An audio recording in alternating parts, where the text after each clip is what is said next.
Alhamdulillahirabbil alamin wassalatu wassalamu ala asyrofil anbiya wa rasulih wa ala alihi wa sahbihi ajmain. Alhamdulillahirabbil alamin, puji dan syukur mari kita panjatkan kehadirat Allah Subhanahu wa taala karena atas rahmatnya kita bisa berkumpul dalam keadaan sehat walafiat. Tidak lupa salawat dan salam kita curahkan untuk baginda kita Nabi Muhammad SAW, kepada keluarganya beserta sahabatnya. Semoga kita semua mendapatkan syafaatnya dan mendapat petunjuk hingga hari kiamat nanti.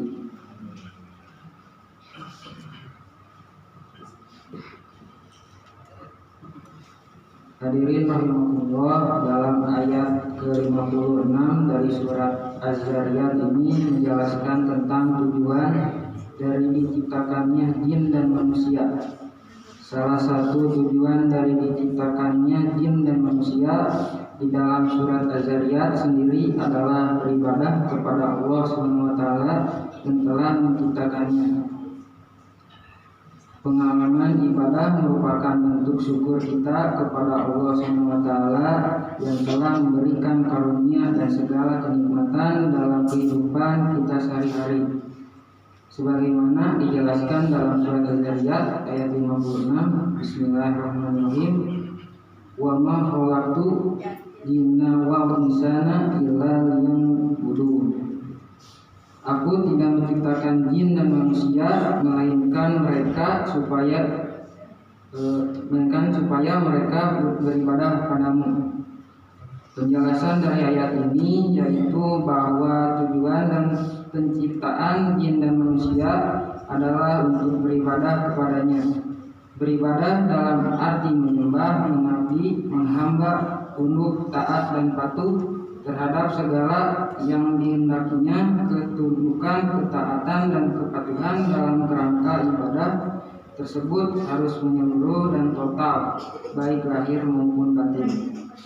Sebab tujuan dari ibadah adalah untuk mencari ridho Allah Subhanahu wa taala.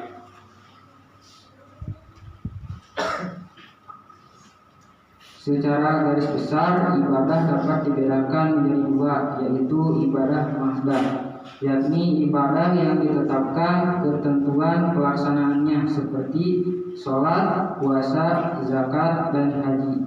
Yang kedua, ibadah ghair madhah, yaitu ibadah yang tidak ditetapkan ketentuan secara khusus dalam pelaksanaannya. Sebagaimana contoh ibadah dalam menyantuni fakir miskin, berbuat baik, dan hal-hal baik lainnya dalam bentuk muamalah.